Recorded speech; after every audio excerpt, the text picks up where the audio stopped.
अस्सलाम वालेकुम। आज मेरे पास लेक्चर है पेडागोजी का 40 यानी कि 39 लेक्चर्स मैंने इससे पहले अपलोड कर लिए। तो आज लेक्चर नंबर 40 के साथ हाजिर हूँ। तो आज के लेक्चर में हम 25 एमसीक्यूज पढ़ेंगे। वेरी इंपॉर्टेंट एमसीक्यूज हैं फॉर पीएससी, या आपके पास कोई भी पीएससी हो, पीपीएससी हो, एफपीएससी हो, जेकेपीएससी हो, केपीएससी हो, केपीपीएससी हो, या आपके पास एसपीएससी यानी कि कोई भी पीएससी हो, तो जिसमें एजुकेशन से रिलेटेड एमसीक्यूज आते हों, तो आपके लिए ये हेल्पफुल होंगे। तो इनको हम स्टार्ट करते हैं। वेरी इंपॉर्टेंट फर्स्ट है, इसमें कहता है द ब्रांच ऑफ फिलॉसफी, ठीक है, focuses on the nature of reality is. कहता है कि फिलॉसफी की जो ब्रांच है फोकस करती है किसके ऊपर? नेचर ऑफ रियलिटी के ऊपर, ठीक है। तो वो कौन सी है? मेटाफिजिक्स है, बी एपिस्टेमोलॉजी है, या आपके पास सी कनेक्शनिज्म है, या डी आपके पास पेडागोजी है, ठीक है। तो फर्स्ट का आपके पास आ जाएगा जो नेचर, ठीक है, ऑफ रियलिटी के ऊपर क्या करती है? फोकस करती है फिलॉसफी की, फलसफा की ब्रांच। तो वो आपके पास मेटाफिजिक्स है, ये आपने ज़हन में रखना है। नेक्स्ट आपके पास है क्वेश्चन नंबर 2। इसमें कहता है idealism is a philosophical approach that argues that dash are the only true reality and the only thing worth knowing। कहते हैं ऑब्जर्वेशन से, एक्सपीरियंस से, आइडियाज है, या फिजिकल ऑब्जेक्ट से, ठीक है। तो क्वेश्चन नंबर 2 का जो है ये आपके पास कहते हैं idealism is a philosophical approach that argues that ideas are the, ठीक है, आइडियाज आएगा, इसमें सी आ जाएगा। Ideas are the only true reality and the only thing worth knowing. Ideas आएगा हर जगह में। नेक्स्ट आपके पास क्वेश्चन नंबर 3 है, इसमें देखेंगे हम क्वेश्चन नंबर 3।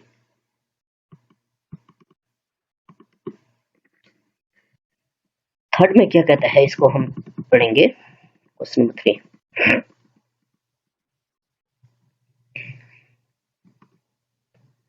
तो 3 में कहता है, इसमें कहता है realism is a philosophical approach that argues that ultimate reality is the world of A physical objects, B experiences, या C observations, या D ideas।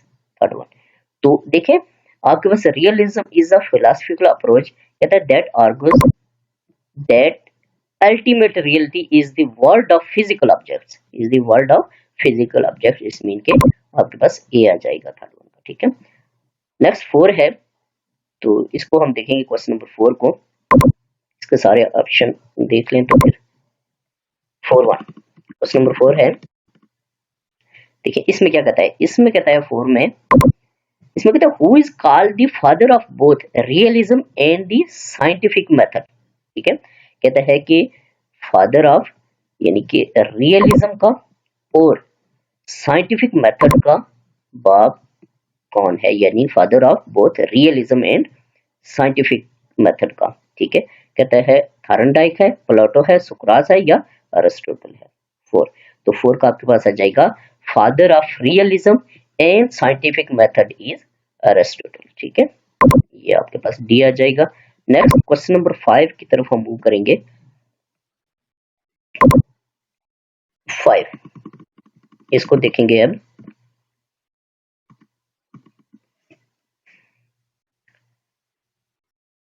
तो 5 में देखिए क्या कहता है, इसमें कहता है the philosopher who is called the father of idealism is, ठीक है। क्वेश्चन नंबर 5 है, तो कहता है the philosopher who is called the father of idealism, only idealism, ठीक है। यानी कि इसमें उसमें आपके पास क्या था, साइंटिफिक मेथड का भी पूछ रहा था। सिर्फ आइडियलिज्म का जो फिलोसोफर है वो कौन है, इनका आइडियलिज्म का फादर, ठीक है, फादर ऑफ आइडियलिज्म।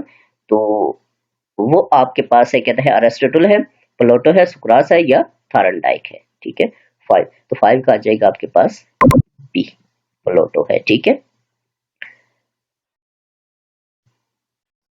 नेक्स्ट आपके पास है क्वेश्चन नंबर 6। इसमें कहता है the philosopher who for the first time taught logic as a formal discipline was, ठीक है, जिसने पहली बार कहते हैं फर्स्ट टाइम taught किया logic as a formal discipline was, वो अरिस्टोटल था, प्लेटो था, सुकरात था या एडवर्ड थॉर्नडाइक था, ठीक है। क्वेश्चन नंबर 6, तो 6 का आपके पास आ जाएगा वो अरिस्टोटल था, ठीक है। नेक्स्ट क्वेश्चन नंबर 7 है। 7 क्वेश्चन को हम देखेंगे कि आज के जो है ये फिलॉसफी से रिलेटेड एमसीक्यूज है, वेरी इंपॉर्टेंट है ये, ठीक है। इनको आपने बहुत अच्छी तरह से तैयार करना है ताकि कोई भी कॉम्पिटिटिव एग्जाम हो तो आपकी हेल्प हो सके। क्वेश्चन नंबर 7 में कहता है the advocates of philosophy of pragmatism believe that reality is constantly changing है या स्टेगनेंट है या आपके पास इमेजिनेशन है या रिलेटेड टू माइंड है, ठीक है। 7, तो 7 के आपके पास आ जाएगा ये कॉन्स्टेंटली चेंजिंग है, ठीक है। Advocates of philosophy of pragmatism believe करते हैं दैट के रियलिटी इज कॉन्स्टेंटली चेंजिंग है, ठीक है। नेक्स्ट आपके पास question number 8, the psychologist who for the first time proposed the concept of connectionism in learning was, कहता है कि उस साइकोलॉजिस्ट का नाम बताएं जिसने who for the first time पहली बार प्रपोज किया थी concept of connectionism in learning was, ठीक है। तो वो आपके पास प्लेटो था, थॉर्नडाइक था, रॉबर्ट स्टर्नबर्ग था या आपके पास अरिस्टोटल था। 8, तो 8 का आपके पास आ जाएगा तो बी थॉर्नडाइक था, ठीक है। नेक्स्ट क्वेश्चन नंबर 9 है, इसको हम देखेंगे क्वेश्चन नंबर 9 में क्या कह रहे हैं।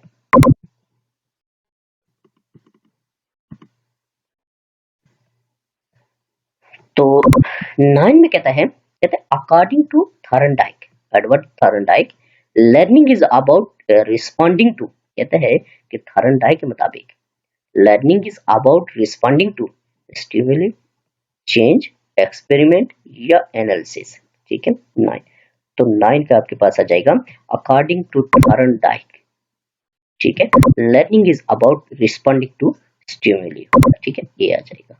नेक्स्ट आपके पास क्वेश्चन नंबर 10 है, इसको हम देखें, वेरी इंपॉर्टेंट क्वेश्चन है, बार बार मैं आपको कहता हूँ इसलिए कि आपको अपने अच्छी तरह से तैयार करना है। फिलॉसफी से रिलेटेड, फलसफा से रिलेटेड एमसीक्यूज हैं ये, वेरी इंपॉर्टेंट।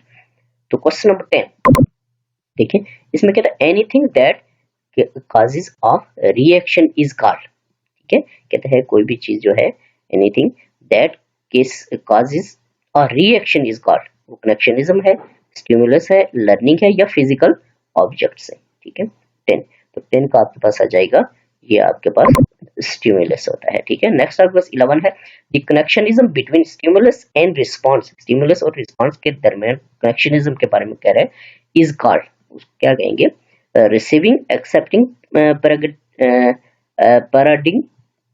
पैराडिग या प्रैग्मेटिज्म जिसको कहते हैं पैराडिंग, ठीक है, रिसीविंग, एक्सेप्टिंग, बॉन्ड या स्टिमुलस रिस्पांस पैराडिग या आपके पास दिया जाएगा स्टिमुलस रिस्पांस बॉन्ड, ठीक है। 11, तो 11 में आपके पास आ जाएगा ये connectionism, the connection between stimulus and response is called stimulus response bond होते हैं ये, ठीक है। तो ये आपके पास दिया जाएगा stimulus response bond। नेक्स्ट आपके पास क्वेश्चन नंबर 12 है, इंग्लिश के अल्फाज शायद गलत भी अदा हो जाते हैं बाद वक्त वोकैबुलरी में। नेक्स्ट आपके पास 12 है, ठीक है। 12 इसमें कहता है डैश, क्वेश्चन नंबर 12 में कहता है the dash the stimulus response bond, SR bond जिसको कहते हैं द बेटर और person has learn the lesson, A stronger, B unstable, C weaker या डी स्टेबल, ठीक है।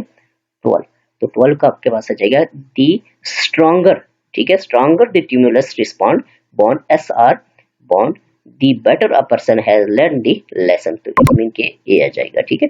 नेक्स्ट आपके पास 13 है there are dash laws of connectionism, कहते हैं कि कनेक्शनिज्म के कितने लॉज हैं इसके बारे में पूछ रहा है, 2 3 4 5, ठीक है, 2 3 4 5, इनमें से कितने हैं।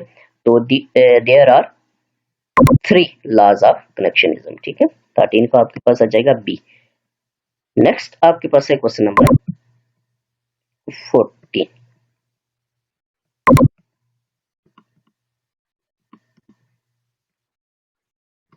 14 में क्या कहता है, इसको देखेंगे हम। 14 में कहता है the 3 laws of connectionism are the laws of, कहते हैं कनेक्शनिज्म के 3 लॉज हैं, लेकिन वो कौन से हैं, ठीक है, उनके बारे में पूछ रहे हैं। कहते हैं stimulus response and exercise affect stimulus and response, या एक्सरसाइज रीडनेस एंड रिस्पॉन्स, या अफेक्ट एक्सरसाइज एंड रीडनेस। तो स्टिमुलस के जो आपके पास 3 connectionism, the 3 laws of connectionism जो है वो है आपके पास अफेक्ट एक्सरसाइज एंड रीडनेस है, ठीक है, इनको आपने याद रखना है, वेरी इंपॉर्टेंट है। नेक्स्ट क्वेश्चन नंबर 15 है, इसको देखेंगे कि इसमें क्या करें, बहुत इंपॉर्टेंट क्वेश्चन है। क्वेश्चन नंबर 15,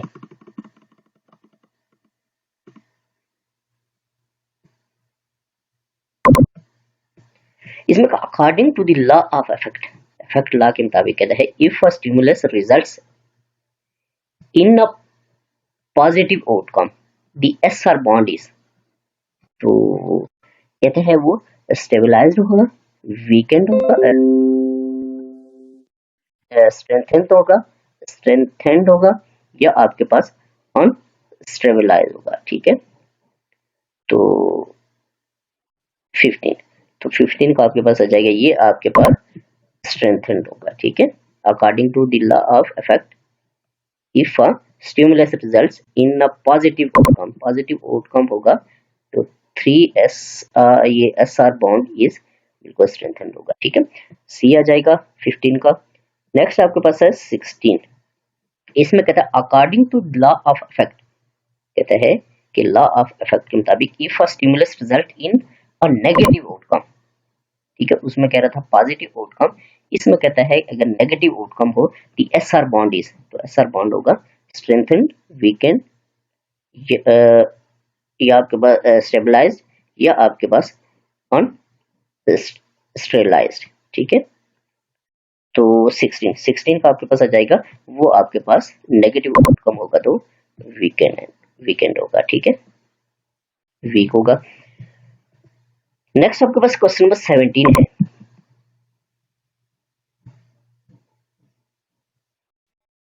17 में क्या कहता है, इसको हम देखेंगे।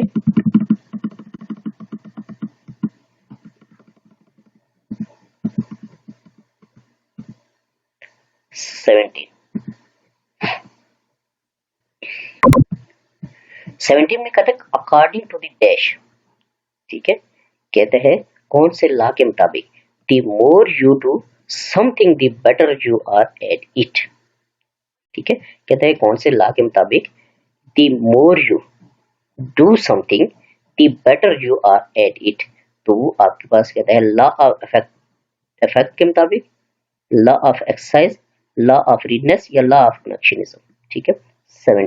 17 का आ जाएगा लॉ ऑफ एक्सरसाइज के मुताबिक according to the law of exercise the more you do something the better you are at it, ठीक है। नेक्स्ट आपके पास है 18 अकॉर्डिंग टू द डैश, ठीक है, इसमें पूछ रहा है कि कौन से लॉ के मुताबिक SR bonds are stronger, SR bond जो है वो स्ट्रॉन्गर है if an individual is ready to learn, अगर इंडिविजुअल जो है वो लर्न करने के लिए रेडी है तो, ठीक है। कहते हैं law of readiness, law of exercise, law of effect, law of connectionism. 18 का आपके पास आ जाएगा law of readiness, according to the law of readiness SR bond और स्ट्रॉन्गर होंगे, ठीक है, if an individual is ready to learn, ठीक है। नेक्स्ट क्वेश्चन नंबर 19 है, इसको हम देखेंगे 19 में क्या कह रहे हैं।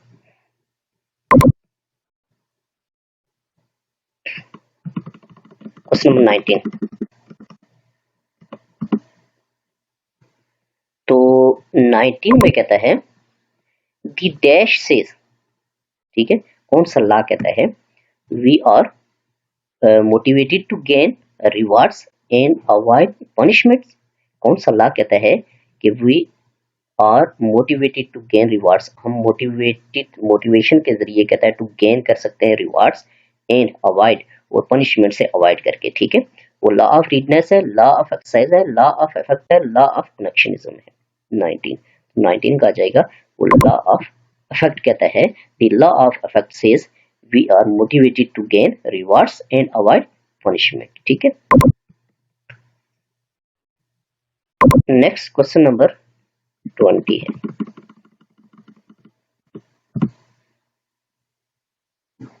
ठीक है। 20 इसमें कहता है law of effect can be effectively used in, कहते हैं लॉ ऑफ इफेक्ट जो है ये इफेक्टिवली यूज्ड होता है किस, कहाँ पे, क्लासरूम मैनेजमेंट में, करिकुलम डेवलपमेंट में, एक्सेलरेट लर्निंग में, या टीचिंग मेथड्स में। 20 तो 20 का आपके पास आ जाएगा ये क्लासरूम मैनेजमेंट में यूज होता है, ठीक है। Law of effect can be effectively used in classroom management, ठीक है। नेक्स्ट क्वेश्चन नंबर 21 है, तो 21 में देखेंगे हम इसमें क्या कह रहे हैं, इसको हम देखते हैं। 21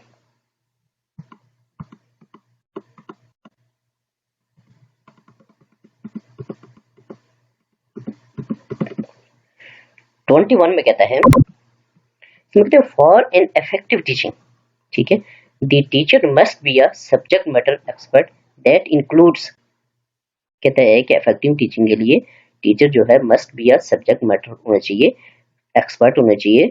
तो दैट इंक्लूड्स है इसमें कमांड ओवर द सब्जेक्ट, ठीक है, यानी कि सब्जेक्ट के ऊपर कमांड होनी चाहिए। The ability to convey knowledge, ये एबिलिटी होनी चाहिए टीचर के ऊपर कि वो नॉलेज कन्वे कर सके। तो ये देखें तो दोनों सही है। The ability to apply ideas from one discipline to another, तो अगर इनको आप देखें तो ये भी तीनों चीजें जो है ये होनी चाहिए। तो कहता है कि ए ओनली, वन ओनली, यानी कि सिर्फ पहली बात होनी चाहिए, या टू सिर्फ दूसरी बात होनी चाहिए, या सी में कहता है 1 एंड 2 सिर्फ पहली और दूसरी होनी चाहिए। तो देखिए ये तीनों चीजें मोस्ट इंपॉर्टेंट है।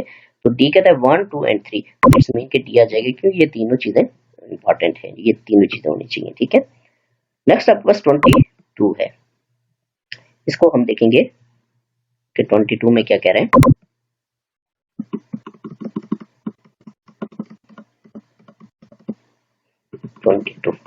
नीचे चला गया।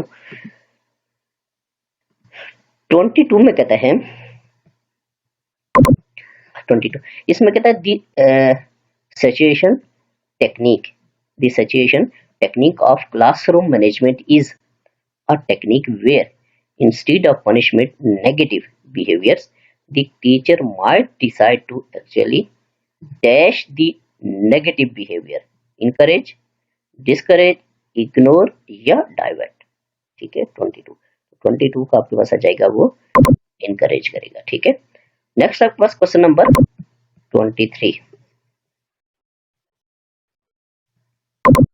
23 में क्या कहता है, इसको हम देखेंगे।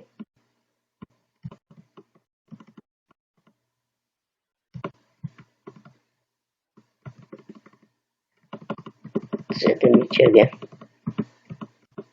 ये, ठीक है।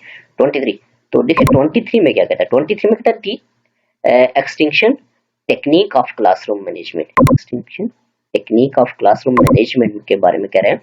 इज अ टेक्निक है वेयर टीचर, जहां पे teacher dash any negative behaviour, तो कहते हैं encourage any negative behaviour, ignore any negative behaviour, divert any negative behaviour, या डिस्करेज एनी नेगेटिव बिहेवियर। तो ये 23 का आपके पास जगह बी, वो क्या करेगा, इग्नोर एनी नेगेटिव बिहेवियर, ठीक है। नेक्स्ट आपके पास 24 है the use of a physical punishment के बारे में कह रहे हैं। फॉर क्लास के लिए फिजिकल पनिशमेंट जो है कहता है उसका यूज मैनेजमेंट इज कॉल्ड, उसको क्या कहेंगे, कॉर्पोरल पनिशमेंट कहेंगे, सचुएशन का टेक्निक कहेंगे, एक्सटिंक्शन टेक्निक कहेंगे, या डी टाइम आउट टेक्निक कहेंगे। 24 का आ जाएगा उसको कॉर्पोरल पनिशमेंट कहते हैं, ये आपने ध्यान में रखना है। नेक्स्ट 25 है, आखिरी क्वेश्चन है, इसको हम देखेंगे इसमें क्या कह रहे हैं। 25 25 में कहता है the technique of classroom management where the teacher punishes negative behaviours. कहता है क्लासरूम में जब नेगेटिव बिहेवियर पे टीचर क्या करता है, पनिश करता है, by removing an unruly student from the rest of the class is called.